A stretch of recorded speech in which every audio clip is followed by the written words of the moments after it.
Le vendredi 13 avril 2012, une jeune femme résidant à Fallbrook, en Californie, sort de chez elle pour se rendre à un dîner croisière, une activité touristique populaire dans la région. La soirée a lieu sur un bateau naviguant dans la baie de San Diego. C'est une connaissance qui vient de l'y inviter, et si l'idée ne l'enchantait pas forcément au premier abord, elle finit tout de même par se laisser tenter. Mais lorsqu'elle tourne sa clé dans la serrure de sa porte d'entrée, elle ne se doute pas que ce sera pour la toute dernière fois. 10 minutes après qu'elle a quitté son domicile, l'une de ses amies reçoit un texto de sa part. Un simple mot, tapé dans la précipitation.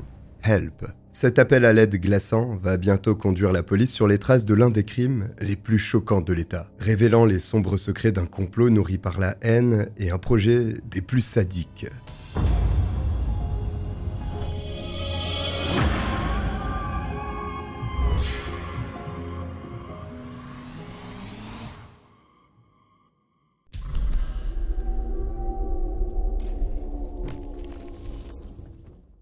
Bonjour à tous, je suis le Cogiteur, bienvenue pour cette nouvelle enquête criminelle avec, comme je vous l'ai dit en intro, un complot juste fou. Mais juste avant, si vous voulez me soutenir, vous pouvez le faire en vous abonnant et je vous remercie d'avance pour ça. Ah, la Californie. Berceau de la ruée vers l'or au milieu du 19e siècle, paradis libre et sauvage pour tous les premiers pionniers, cette terre d'opportunité fait depuis toujours l'objet de grands mouvements migratoires. Aujourd'hui encore, elle inspire et fait rêver des millions de personnes. Un peu comme l'Alsace finalement. Il faut dire qu'outre son climat méditerranéen, cette destination incontournable offre un panel de paysages variés et époustouflants. Mais elle offre une diversité culturelle incroyablement riche autour de lieux emblématiques tels que Los Angeles, San Francisco, Yosemite ou encore Fallbrook. Cette dernière est certes un peu moins connue, mais elle bénéficie tout de même de sa petite notoriété en tant que capitale mondiale de l'avocat.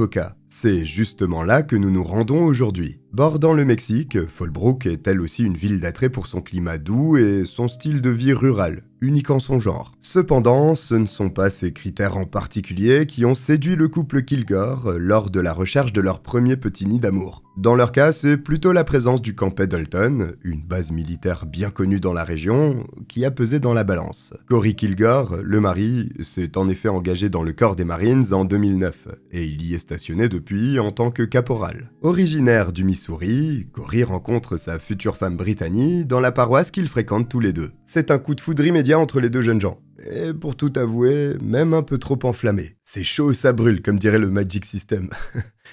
Pardon. Ils se marient en effet quelques semaines seulement après s'être croisés pour la toute première fois, ce qui soulève quelques inquiétudes du côté de leurs familles respectives. Car en plus de s'être passé très vite la bague au doigt, tous deux sont encore plutôt jeunes. L'âge de Brittany, qui n'a que 20 ans au moment de dire oui à son beau militaire, ne fait donc qu'accroître les réserves de ses proches concernant la solidité de leur couple. Est-ce que cette décision n'a pas été prise un peu à la légère ? D'autant que, juste après leur mariage, Cory et Brittany décident déjà de quitter tout ce qu'ils connaissent et de déménager à l'autre bout du pays pour se lancer dans le début de leur vie commune. On redoute ainsi logiquement que le quotidien métro, boulot, dodo ne soit fatal à cet amour tout feu tout flamme. Les jeunes mariés, eux, n'en sont cependant pas moins sûrs d'eux. À leur arrivée à Fallbrook, ils se sentent plus libres et heureux que jamais, et sont impatients de construire le début de leur nouvelle vie ensemble. Mais après 1 an et 9 mois d'union, les épreuves et petits obstacles du quotidien ont fini par éroder les sentiments des premiers jours. C'est alors un triste constat que dresse Brittany. Elle ne ressent plus l'attachement qu'elle avait auparavant pour son militaire de mari. Le 10 avril 2012, elle décide de demander le divorce.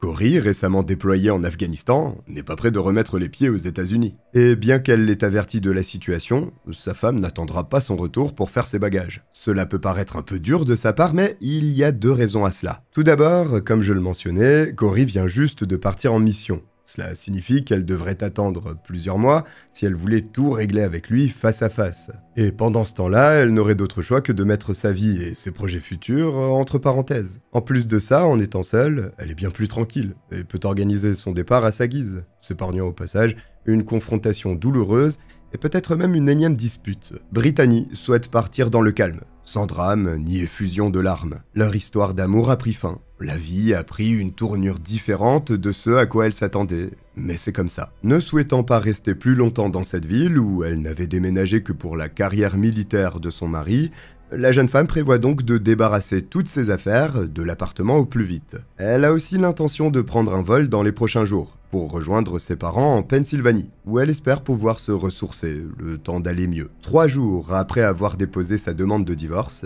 elle a d'ailleurs rassemblé le plus gros de ses affaires, qu'elle a déjà fait expédier là-bas. Ce n'est maintenant plus que l'affaire d'un jour ou deux, avant qu'elle ferme enfin définitivement ce chapitre de sa vie. Il ne lui reste plus qu'à fournir un dernier effort, pour se débarrasser des meubles et des cartons qu'elle ne peut emmener avec elle. Durant ces 20 mois qui viennent de s'écouler, la jolie brune de 22 ans a mûri. Elle le sait.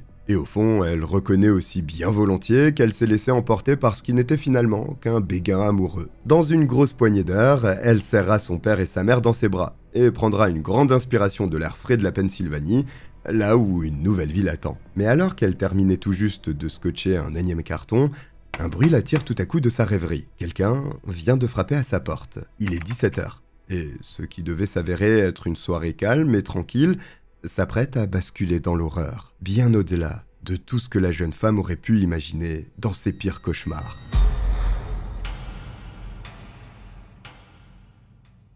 Derrière la porte se tient Louis Ray Perez. Il a 46 ans et Brittany le connaît de vue, tout au plus. Ce dont elle se souvient, c'est que l'homme est sergent d'état-major au camp Pendleton, qu'elle l'a effectivement croisé à l'occasion de soirées organisées pour les militaires et leurs familles. Elle-même s'y rendait il y a encore peu de temps, accompagnée de Cory. D'ailleurs, quelque chose d'autre lui revient en mémoire maintenant qu'elle y pense. Lors de l'une de ces fêtes, la petite amie de Louis Perez, furieuse, l'avait accusé de tenter de séduire son compagnon. Un souvenir franchement pas glorieux. Brittany se demande donc ce que le gradé fait devant sa porte, sorti de nulle part, et surtout, comment a-t-il bien pu avoir son adresse? À cette question, le militaire répond qu'il a simplement demandé autour de lui, et qu'on lui a donné. Ce qui n'est pas incohérent quand on sait que Cory, le futur ex-mari de Brittany, vit encore à la même adresse et que nombre de ses camarades la connaissent à la base. La jeune femme ne s'alarme donc pas plus que cela. Mais quand le sergent lui explique qu'il est venu dans l'espoir de l'inviter à un dîner croisière sur un bateau le soir même, elle secoue immédiatement la tête. Il n'est même pas célibataire. À quoi joue-t-il? Oui bon, c'est à quoi il joue, mais j'essaye de déverser un peu de vertu et d'innocence dans cette histoire. Bref, même si Brittany est sur le point de mettre plus de 40 heures de route entre la Californie et elle, hors de question de partir en faisant un esclandre. Ou pire encore, de briser un couple. Et puis, elle vient à peine de signer les papiers du divorce, et n'a clairement pas envie de se lancer à corps perdu dans une nouvelle relation. Mais le sergent Perez insiste. En jetant un œil par-dessus l'épaule de la jeune femme et en constatant qu'elle est en plein déménagement, il lui promet même qu'en retour, il l'aidera à boucler ses derniers préparatifs. Encore une fois, c'est non. Brittany ne veut pas d'un rencard, quel qu'il soit. Pas de flirt, pas de problème, et pas d'un autre militaire. Encore moins cet homme de plus de 20 ans son aîné, qui semble respecter les femmes d'une bien drôle de manière. Louis abat alors sa dernière carte. Et vous remarquerez qu'on est déjà à la limite du harcèlement. Si elle accepte ce rendez-vous, il lui assure que 5 Marines seront là le lendemain matin, et qu'elle en aura fini avec ce déménagement en moins de temps qu'il n'en faut pour le dire. Et si elle s'inquiète au sujet de ce que pourrait penser sa petite amie de ce rendez-vous un peu bancal, le militaire est clair. Elle n'a pas la moindre raison de s'en faire. Dorothy Maraglino, sa chair est tendre, est malade à cause de sa grossesse. C'est pour cette seule et unique raison qu'elle ne peut pas les accompagner sur le bateau, sans quoi elle serait venue avec plaisir. Brittany tique. Elle se demande à quoi tout cela rime. Et si la compagne enceinte du sergent d'état-major peut réellement si bien prendre la chose, alors qu'elle lui reprochait justement d'être trop avenante avec son homme. Sauf que Louis a le moyen de l'en convaincre. Pour cela, il appelle directement la principale intéressée sur son portable, et passe le téléphone à Brittany, qui pose la question en toute franchise. Dorothy, qui semble sourire au téléphone, répond d'une voix légère et amicale, voire presque mielleuse, qu'il n'y a pas le moindre problème, et qu'elle peut profiter en toute sérénité de sa soirée. Elle ne voudrait surtout pas frustrer son homme en le cloîtrant avec elle à la maison. Cet argument finit de convaincre la jeune femme, qui se dit que finalement, ce dîner ne peut être qu'un rendez-vous amical, et qu'après tout, un bon coup de main ne serait pas de refus le lendemain. De son côté, le sergent Perez est ravi. Il informe Brittany de se tenir prête vers 19h30. Ce qu'elle ignore, c'est que la fameuse croisière quitte le port à 19h. Soit une demi-heure plus tôt. Ce n'est pas une erreur de la part du militaire, mais un mensonge éhonté, réfléchi bien à l'avance, et qui n'avait qu'un seul but, manipuler Brittany. Malheureusement, celle-ci n'écoute pas son instinct, qui lui souffle pourtant que cette histoire sonne d'une façon un peu trop bizarre. Elle enfile une jolie robe violette, se coiffe et quitte son appartement lorsque la voiture du sergent s'annonce dans sa rue. Elle monte dans le véhicule qui redémarre et disparaît. À partir de là, personne ne sait réellement ce qu'il se passe. Est-ce que ses sens se mettent soudain en alerte à la vue de quelque chose d'anormal dans la voiture? Est-ce que les portières se verrouillent brusquement, comme un piège qui aurait refermé ses griffes sur elle? Ou bien est-ce qu'elle prend conscience qu'elle vient de prendre la pire décision de sa vie en constatant que le véhicule prend la direction opposée du port? Toujours est-il que 10 petites minutes après avoir pris place dans la Ford Explorer, Brittany envoie un texto à l'une de ses amies proches, sur lequel elle n'a que le temps de taper ces 4 lettres. Help. Prudente, elle avait en effet averti la plupart de ses amis vivant à Fallbrook qu'elle allait passer la soirée en compagnie de Louis, sur le bateau. C'est justement parce qu'elle ne connaissait cet homme que de vue qu'elle avait préféré les prévenir. Alors évidemment, à la réception de ce message, son ami lui renvoie un texto sur le champ, pour savoir si tout va bien. Mais Brittany ne répond plus. Entre 19h50, heure à laquelle la jeune femme envoie le fameux SMS, et 20h05, plus aucun message ne sera envoyé de son téléphone, malgré les nombreuses sollicitations de ses amis très inquiets. Enfin, je dis très inquiets, mais visiblement pas suffisamment. Car un seul message envoyé à 20h05 dans lequel elle écrit « Yes, I love this party », autrement dit « Oui, cette fête est géniale », suffit à faire redescendre toute l'angoisse qui était en train de monter en flèche. Personne ne juge plus nécessaire de prévenir les autorités. Pourtant, Brittany elle-même avait un mauvais pressentiment dès le départ. Il y a son appel à l'aide plus que troublant, le silence qui l'a suivi, puis ce SMS à 20h05 qui, du propre aveu de son ami, ne ressemblait pas vraiment à sa façon de s'exprimer. D'un point de vue extérieur, tout cela n'a franchement ni queue ni tête, et aurait certainement mérité plus de vigilance. Malheureusement, ce n'est pas le cas dans cette histoire, et les atrocités qui vont être découvertes par la suite vont hanter la ville de Fallbrook pendant très longtemps.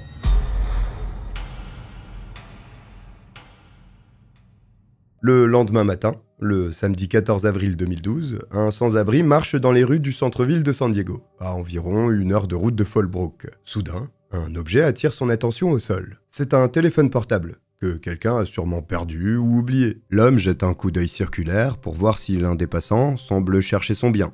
Mais non. Tous vaquent à leurs occupations, pressés et concentrés. Le sans-abri n'en revient pas, c'est son jour de chance. Il tente immédiatement de récolter un peu d'argent grâce à cette trouvaille, en essayant de le vendre à la première personne qu'il croise. C'est une bonne affaire, il n'en demande pas grand-chose par rapport à sa valeur réelle, et ce prix ultra attractif devrait lui permettre d'en retirer très vite un petit billet. Mais le passant qui l'interpelle dans l'espoir de réaliser cette transaction comprend bien que ce portable appartient à quelqu'un. Il le saisit et vérifie donc la liste des contacts avant d'appeler le correspondant qui lui semble le plus indiqué, enregistré sous le nom de « Maman ». En Pennsylvanie, à plus de 4000 km de là, le téléphone sonne, et pas n'importe où, chez les parents de Brittany. Michelle Rest, sa mère, décroche son téléphone, persuadée d'avoir sa fille au bout du fil. Sauf qu'à la place, c'est un parfait inconnu qui l'informe que ce portable a été trouvé dans une rue de San Diego. La pauvre femme n'y comprend rien. Certes, elle n'avait pas eu de nouvelles de sa fille depuis la veille, mais comment est-ce que son portable s'est retrouvé là-bas, à San Diego, si loin de chez elle, et alors qu'elle est prise par les préparatifs de son départ imminent? D'ailleurs, normalement, elle est censée prendre un vol dans les jours qui viennent. Sa chambre est déjà fin prête, et tout le monde l'attend avec impatience. Seulement, elle ne rentrera jamais. Mais ça, personne ne peut encore s'en douter. En tout cas, Michelle sait que si sa fille avait perdu son téléphone, elle aurait trouvé un moyen de la contacter pour la prévenir. C'est pour cette raison qu'elle décide d'alerter la police de San Diego. Peu de temps s'est écoulé depuis que Brittany a été aperçue en vie pour la dernière fois. Malgré tout, les forces de l'ordre estiment que cette disparition est assez inquiétante pour ouvrir immédiatement une enquête. Ils contactent donc les amis de la jeune femme pour les interroger à ce sujet. Et c'est ainsi qu'ils sont informés des événements étranges de la veille. Le dîner croisière organisé au dernier moment par ce fameux militaire du nom de Louis Pérez, le SMS, puis la réponse un peu bancale de Brittany envoyée un quart d'heure plus tard. Effectivement, aucun d'entre eux n'a de nouvelles d'elle depuis lors. Mais rappelons tout de même que tout ça ne s'est produit que la veille au soir. Si le sans-abri de San Diego n'était pas tombé par hasard sur le portable de la disparue, personne ne se serait alarmé avant plusieurs jours. Après avoir recueilli tous ces témoignages, le sergent Louis Pérez devient de fait une personne d'un grand intérêt aux yeux des enquêteurs, si ce n'est un suspect. Et oui, Les amis de Brittany commencent certainement à regretter de ne pas avoir composé le 911 quelques heures plus tôt. Heureusement, le principal suspect de cette affaire de disparition n'est pas difficile à trouver. Il suffit aux policiers de contacter la base militaire pour que leur homme se retrouve assis face à eux, dans une salle d'interrogatoire. Mais le sergent se montre peu coopératif et retrace la soirée du 13 avril sans y mettre la moindre volonté. Il ne nie pas être allé frapper chez Brittany ce soir-là pour lui proposer de dîner avec lui sur le bateau. Cependant, il explique que la sortie a été annulée au dernier moment, car la jeune femme a eu une envie soudaine d'aller s'amuser dans le centre-ville de San Diego. Louis Perez l'aurait donc déposé non loin du quartier de Gaslamp, près d'une discothèque, et serait simplement rentré chez lui. Sauf qu'en plus de renforcer les soupçons des enquêteurs par son comportement peu volontaire, il est clair qu'il ment ouvertement. Et comme dans bon nombre d'affaires, ce qui va le trahir est un petit objet que tout le monde ou presque a dans la poche, son téléphone portable. En effet, en étudiant le bornage de son téléphone, on découvre que le sergent Perez n'a jamais quitté Fallbrook cette nuit-là. D'ailleurs, le constat est le même en ce qui concerne Brittany, dont on a aussi conservé le portable. Le sien aussi borne à Fallbrook, et uniquement là-bas. Cela signifie que ni l'un ni l'autre ne sont allés à San Diego, contrairement à ce qu'il prétend. Alors, où se sont-ils réellement rendus? Et pourquoi mentir à ce sujet? Un coup de pouce du destin va rapidement les aider à répondre à cette question. On découvre en effet que l'homme détient un fusil d'assaut, qu'il ne cache d'ailleurs pas du tout. Normal, me direz-vous, sauf que celui-ci a été déclaré volé. Cette découverte va permettre aux policiers d'obtenir un mandat de perquisition pour fouiller le Ford SUV lui appartenant. Et cette fouille est primordiale, car c'est le véhicule avec lequel il est passé prendre Brittany chez elle 2 jours plus tôt. Bon, là aussi, force est de constater que le militaire n'est clairement pas la chips la plus croustillante du paquet. Son véhicule est carrément une preuve à charge sur roue tant il contient d'éléments incriminants que le sergent d'état-major n'a même pas pris la peine de dissimuler. Tout d'abord, dans le coffre, on trouve une grande bâche en plastique enroulée sur elle-même, et surtout tachée de sang. Mais il y a aussi un pistolet paralysant, une arme électrique semblable à un taser, des gants en latex ensanglantés, des cordes, ainsi que de puissants produits ménagers. En somme, le kit du parfait ravisseur/tueur. Le militaire se trouve déjà dans une situation assez inconfortable, mais ce sont les analyses ADN qui vont finalement marquer un tournant décisif dans cette enquête. Comme on pouvait s'y attendre, celui de Brittany est littéralement partout sur ces objets. Les électrodes du pistolet paralysant, le sang présent sur la bâche et les gants, ainsi que les liens, ayant sans aucun doute servi à l'attacher. Le véritable scénario de cette soirée de l'horreur commence enfin à se dessiner, et il est terrifiant. Plus aucun doute ne subsiste quant à la culpabilité de ce gradé de l'armée qui a certainement attendu que le mari de Brittany, Corey, parte en mission dans un autre pays pour avoir le champ libre. Il s'est ensuite servi sans le moindre scrupule de son lien avec lui pour tromper la vigilance de sa victime. À la vue de ces preuves, le sergent Louis Perez est immédiatement placé en état d'arrestation. Afin de pouvoir reconstituer les faits du mieux possible, mais aussi de comprendre son profil psychologique, les enquêteurs s'intéressent à présent à ses fréquentations, et ils ne vont pas être déçus.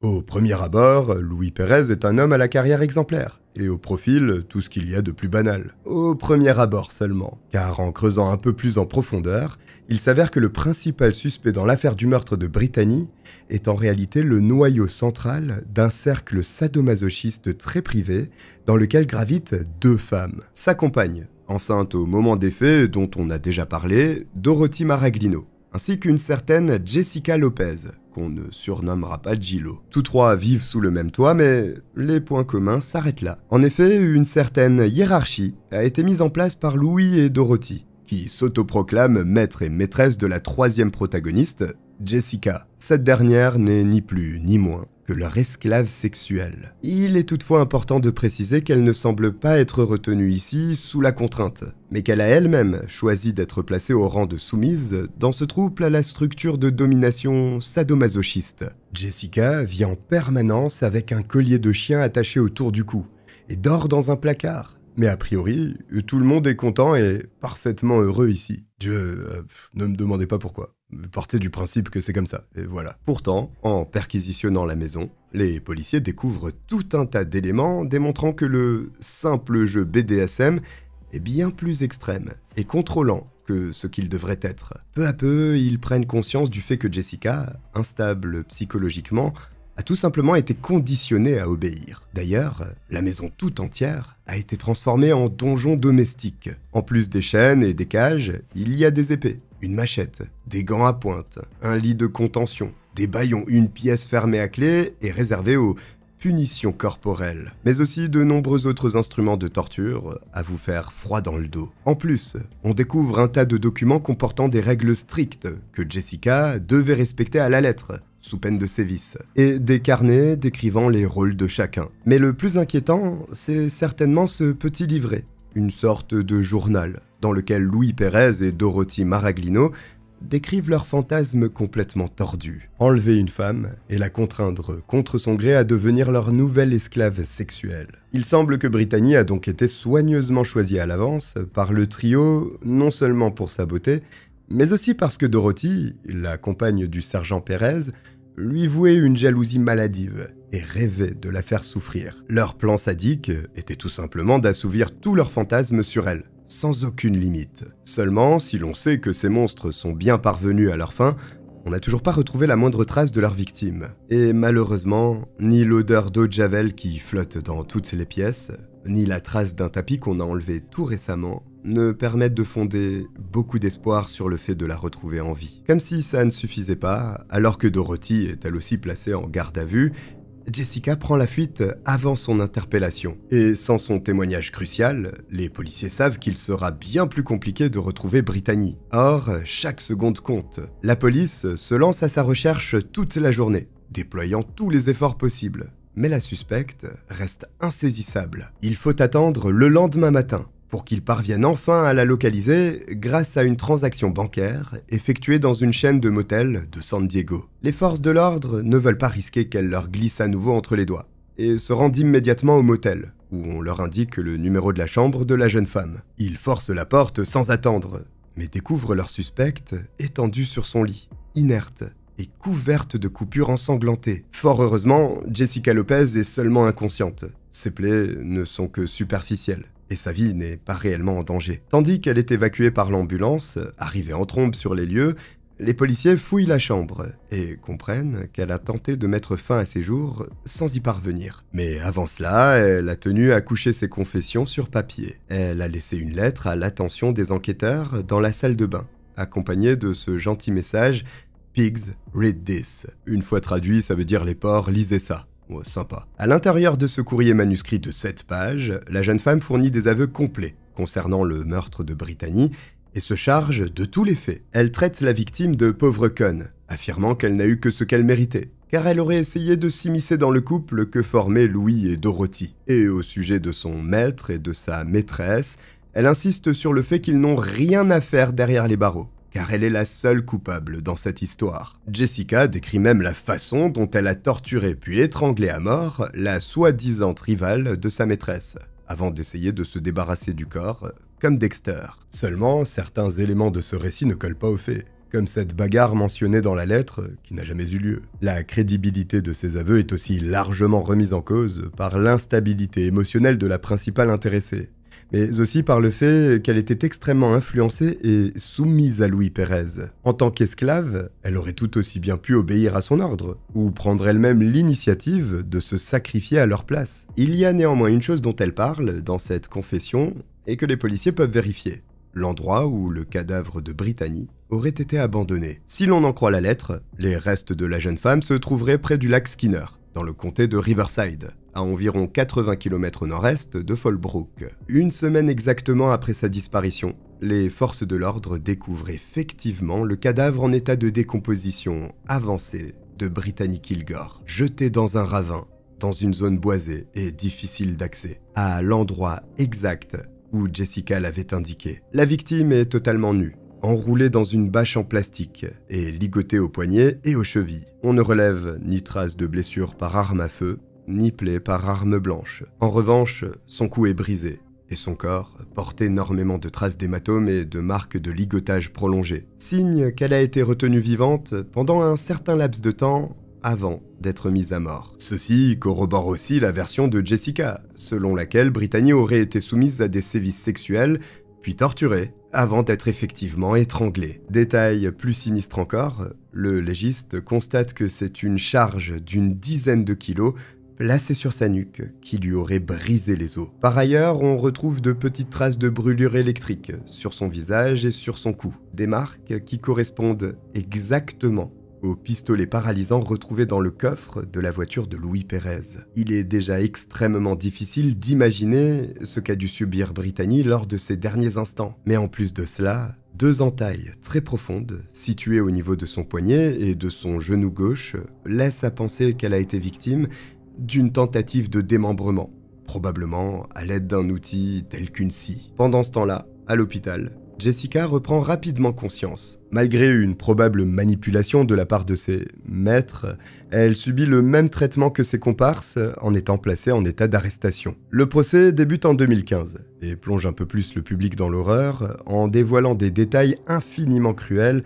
et atroces de la torture qu'a endurée Brittany avant sa mort. Ces faits sont tellement effroyables que par respect pour la famille, il a été décidé de ne pas les dévoiler au grand public. Mais ce que l'on sait sans le moindre doute, c'est que Dorothy, Louis et Jessica vivaient tous les 3 dans un cercle de dérives sexuelles violentes et extrêmes. Et surtout qu'ils fantasmaient sur le fait de capturer et de dresser une véritable esclave sexuelle. Sous prétexte de vouloir lui changer les idées alors qu'elle traversait un divorce douloureux, Louis Pérez a endossé le rôle du chasseur, chargé de piéger sa proie et de la conduire à leur repère. Là, les 3 co-accusés ont pu laisser libre cours à leur pire perversion sexuelle et soumettre Brittany à toutes sortes de tortures en utilisant des aiguilles, des couteaux, des cordes et d'autres instruments barbares. Jugés en même temps, les 3 responsables de ce meurtre immonde ont tous été condamnés à des peines de prison à vie, sans possibilité de libération conditionnelle. Au final, si l'on doit retenir quelque chose de cette histoire, c'est peut-être de ne pas ignorer les signaux d'alerte que notre cerveau nous envoie, même si cela peut parfois sembler inexplicable. Car ce jour-là, l'instinct de Brittany aurait certainement pu la sauver. Au lieu de cela, elle laisse un vide considérable dans le cœur de sa famille et une triste trace dans l'histoire des crimes les plus choquants que San Diego ait jamais connu. Donc on ne parle pas des inconnus, on ne monte pas dans des voitures bizarres et on n'accepte pas des rendez-vous étranges, et ça ira. Restez cloîtrés chez vous à regarder mes vidéos et ça va bien se passer. J'espère. Voici pour cette affaire terrifiante. Si vous êtes arrivé jusqu'au bout, écrivez « Armé » en commentaire. Merci d'être toujours présent sous les vidéos, ça me fait extrêmement plaisir. Si vous avez oublié de vous abonner, n'hésitez pas à le faire, c'est juste là. Je vous remercie de m'avoir regardé, je vous dis à très vite. Bye.